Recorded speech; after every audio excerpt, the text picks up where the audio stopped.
नाशिक के एक छोटे गांव में सुबह सुबह हलचल मच गई। नदी के किनारे एक लाश मिली, मीरा जोशी की। गांव की सबसे ईमानदार टीचर अब खामोश थी। लोगों ने भीड़ लगा दी, पुलिस पहुंच गई। रेखा रो रही थी और इंस्पेक्टर शिंदे चुपचाप सब देख रहे थे, जैसे हर चीज उनके दिमाग में रिकॉर्ड हो रही हो। लाश के पास मिट्टी पर एक छोटी चेन मिली और पैरों के निशान जैसे कोई घसीट कर लाया गया हो।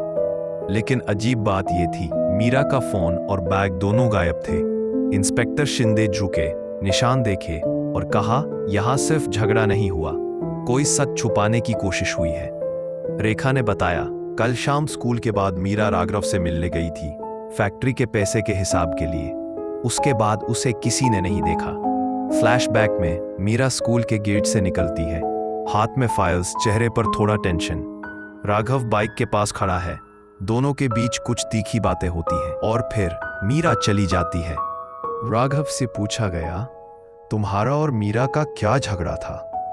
राघव ने कहा, कुछ नहीं, उसे मिलकर 7 बजे चला गया था। उसके बाद मैं घर पर था। पर जब इंस्पेक्टर ने उसके घर का सीसीटीवी देखा तो 9 बजे उसी बाइक पे वो फिर निकला था। सीसीटीवी ने उसकी कहानी झूठी साबित कर दी। इंस्पेक्टर ने एक छोटी बात नोटिस की, मीरा के कपड़ों पर फैक्ट्री की रेड क्ले लगी थी, वही मिट्टी जो सिर्फ राघव के कंस्ट्रक्शन साइट पर मिलती है। शिंदे ने सैंपल कंपेयर किया और दोनों एक जैसे निकले। अब शाक और गहरा गया। फैक्ट्री के ऑफिस की पुरानी अलमीरा खुली, अंदर से कुछ टॉर्न लेजर्स मिले, जिन पे मीरा के साइन थे पर नंबर्स बदले हुए थे। इंस्पेक्टर ने समझा मीरा करप्शन एक्सपोज करने वाली थी और किसी ने उसे छुप कराने की कोशिश की। लेकिन एक छोटी चेन ने सब बदल दिया। चेन जो लाश के पास मिली थी, मीरा की नहीं थी, रेखा की थी। इंस्पेक्टर ने पूछा, रेखा, तुम्हारा चेन वहां कैसे? रेखा का चेहरा सफेद पड़ गया।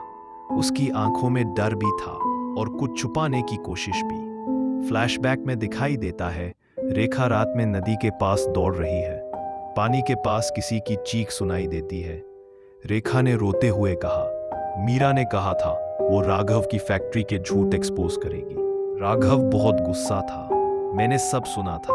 मैं उसे बचाने गई थी, पर जब तक पहुंची सब खत्म हो चुका था। उसकी आंखों से आंसू गिरते रहे। इंस्पेक्टर चुपचाप लिखता गया। शिंदे ने फैक्ट्री के सीसीटीवी फुटेज दोबारा देखे। रिकॉर्डिंग 8:45 बजे बंद हुई थी, मैन्युअली ऑफ की गई थी। फुटेज में एक हाथ दिख रहा था और उस हाथ में वही ब्रेसलेट था जो राघव हमेशा पहनता था। शिंदे ने धीरे से कहा, अब सब समझ आ गया। एविडेंस के दबाव में राघव टूट गया। उसने कहा, मैं सिर्फ उसे डराना चाहता था, पर वो गिर गई। इंस्पेक्टर ने देखा, चुप रहा।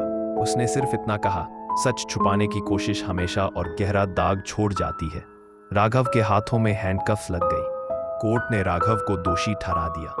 फैक्ट्री बंद हुई और नदी फिर से साफ बहने लगी। गांव के बच्चे दोबारा पानी के पास खेलने लगे। मीरा के नाम पर स्कूल का एक कमरा बनाया गया। हर सुबह लोग उसके फोटो के सामने दिया जलाते। मीरा जोशी, एक ऐसी औरत जिन्होंने सच के लिए अपनी जान दी। उनकी कहानी याद दिलाती है कि गलत के सामने चुप रहना भी एक गुनाह है।